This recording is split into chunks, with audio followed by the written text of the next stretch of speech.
Neutralizing Azmin and Zahid, making sense of the latest consensus between Prime Minister Sabri and Pakatan Harapan. Conveniently, newly installed Prime Minister Ismail Sabri met top leaders of Pakatan Harapan today, August 25. Accidentally, the meeting took place after Azmin Ali, armed with 10 MPs, threatened to withdraw support for the fragile government unless he is made the deputy prime minister. Coincidentally, Sabri and the opposition struck a deal. And suspiciously, UMNO President Zahid Hamidi has been hospitalized due to a fall at home last week, allowing him to avoid attending court hearings. It was a mystery that the crook hurt himself so badly on August 18, but still could attend an audience with the king the next day on August 19 and again present at the National Palace for Sabri's swearing-in ceremony on August 21. In politics, nothing happens by accident or coincidence. If it happens, you can bet it was planned or designed that way. Azmin made his move to grab power after Sabri's cabinet list was deliberately leaked. And it was purposely leaked to test reactions from Sabri's enemies in his own government, just before the final draft of the cabinet is presented to King Sultan Abdullah for approval. Zahid, on the other hand, was obviously faking his illness to test whether his puppet Prime Minister Sabri would close one eye, allowing the corrupt UMNO government to once again intimidate the judiciary to drop all the 87 charges related to money laundering, corruption and criminal breach of trust. It was already bad that Prime Minister Sabri's balls were being squeezed each by Azmin and Zahid. It will become worse if the Prime Minister loses power when former Prime Minister Muhyiddin, the biggest ally in the government, suddenly withdraws support if Azmin is not made a deputy Prime Minister. The issue is not merely about the tussle for the number 2, but more about other new demands that Muhyiddin's party Bersatu has in store for turtle-leg Ismail Sabri. The deputy Prime Minister is just the appetizer. Muhyiddin, or at least the greedy Azmin, wants the crown jewel of Ministry of Finance as well as other lucrative and strategic ministries from proxy Prime Minister Sabri. However, at the same time, Zahid and his influential mentor, former Premier Najib Razak, also wanted the similar ministries to grow their power and influence in the UMNO party. Either way, Sabri is trapped between two power-hungry devils. Assuming he still has the support of 31 Barisan Nasional MPs when he tried to defend Muhyiddin's administration during Zahid's onslaught to topple Muhyiddin, he is still short of 80 votes in parliament. At the last count, Zahid had managed to swing 15 UMNO MPs against Muhyiddin, leaving Sabri's faction with only 27 MPs. It means, at best, Ismail Sabri is extremely weak with support of 27 MPs. Muhyiddin has demonstrated that he has 35 MPs, 31 Bersatu MPs and 4 independent MPs, in addition to 18 MPs from PA Islamist party currently aligned to him. In total, Muhyiddin commands 53 MPs. Even though Zahid and Najib's 15 MPs are small, they are sufficient to trigger a collapse of Sabri administration.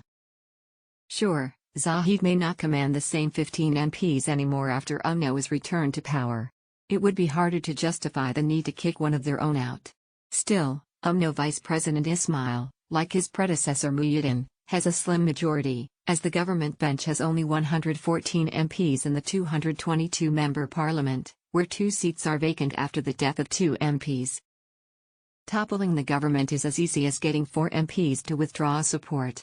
Zahid and Najib certainly have more than 4 MPs on their side, if not 15 or 11 MPs.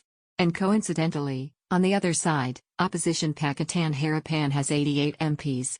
Together, both Prime Minister Ismail Sabri and Pakatan Harapan have a total of 115 MPs, more than enough for a simple majority. But why should the opposition help Ismail Sabri? Has de facto opposition leader Anwar Ibrahim gone mad for agreeing to work with the corrupt government? Have DAP Secretary General Lim Guanang and Amana President Mohamed Sabu gone insane over the idea of propping up the clueless and incompetent Prime Minister? Haven't they got sick and tired of being used by UMNO? The short answer is that they have a common enemy. The long answer is unless they work with the lesser of two evils, they could see Muhyiddin Yassin, Najib Razak or Zahid Hamidi return to power, or even the most hated man, Azmin Ali, becoming Prime Minister. The enemy of my enemy is my friend, hence Prime Minister Ismail Sabri is Pakatan Harapan's friend, at least temporarily. In reality, it's more complicated than that. As much as Anwar hardcore supporters dislike the truth, It's crystal clear that the PKR president does not have the numbers, no matter how much he recites the mantra that he has a strong, convincing, formidable majority to form a new government. Even with Mahathir's support, Anwar only managed to get 105 MPs behind him. On one hand, Anwar has been played by former protégé Zahid again and again. On the other hand, he could not convince Sarawak-based Gabungan Party Sarawak to support him. To make matters worse, none of PKR traitors wanted to return to the party, despite the collapse of Muhyiddin regime and the welcome carpet laid by PKR leaders. With less than 2 years before the 15th general election, Pakatan can either do nothing and wait for the election, or try the first baby steps towards working with UMNO- crooks like Zahid or Najib. The support from Pakatan's 88 MPs would free Sabri from being held hostage by Bersatu and Zahid faction in UMNO. It would neutralize both Azmin and Zahid.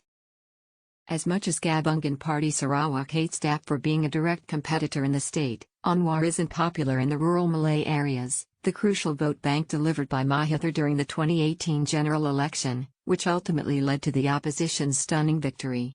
Without Mahathir, Pakatan Harapan has no choice but to find an alternative Malay-based partner. On paper, there are only 3 options: UMNO, Bersatu or PA. Having been betrayed by Bersatu President Muhyiddin, who pulled out of the democratically elected Pakatan Harapan government and formed Pakatan Nasional backdoor government with enemies, UMNO and PA, last year, it's not possible for Pakatan and Bersatu to work again.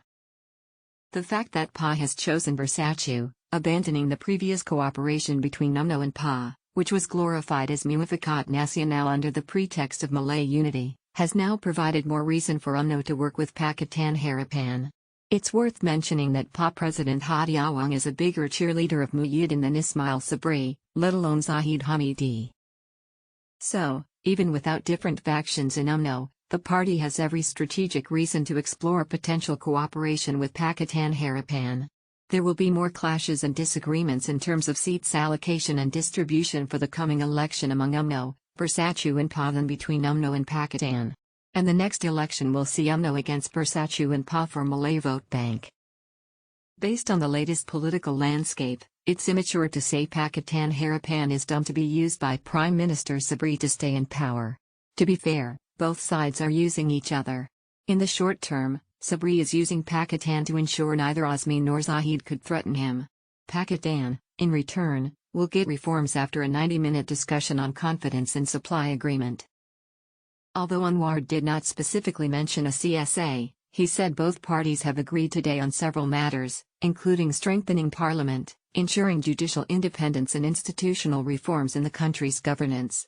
Those jargons suggest that the reforms sought appear to be quite similar to those offered by Muhyiddin in his last attempt to cling to power. But why didn't the opposition take Muhyiddin's offer on August 14 then? First, it was not a sincere offer, but a dubious deal hastily hatched at the last minute to buy support. Second, Muhyiddin had betrayed Pakatan Harapan. Third, based on his track record, the former prime minister simply cannot be trusted to honor the reform deal. Is Ismail Sabri trustworthy? Compared to Muhyiddin, Sabri is in a bigger trouble and weaker position. Naturally, the premier does not have as much leverage to play the opposition because he has only 27 MPs, compared to Muhyiddin's 100 MPs back then. It is understood from sources that Pakatan Harapan has asked for wider reforms beyond that offered by Muhyiddin.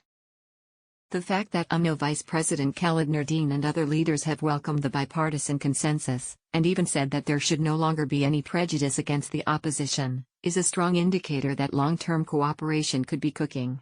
It could provide the necessary launchpad in case no party has the majority to form a new government after the 15th general election. Most importantly, not a single UMNO leader, including the outspoken Najib Razak, has condemned the latest bipartisan consensus, despite United Malay's National Organization's previous chest-thumping declaration of no Anwar, no DAP. UMNO is more desperate, not to mention it has more to lose than Pakatan Harapan, as they have to explain to the grassroots why Prime Minister Sabri is surrendering to their decade-old archenemy.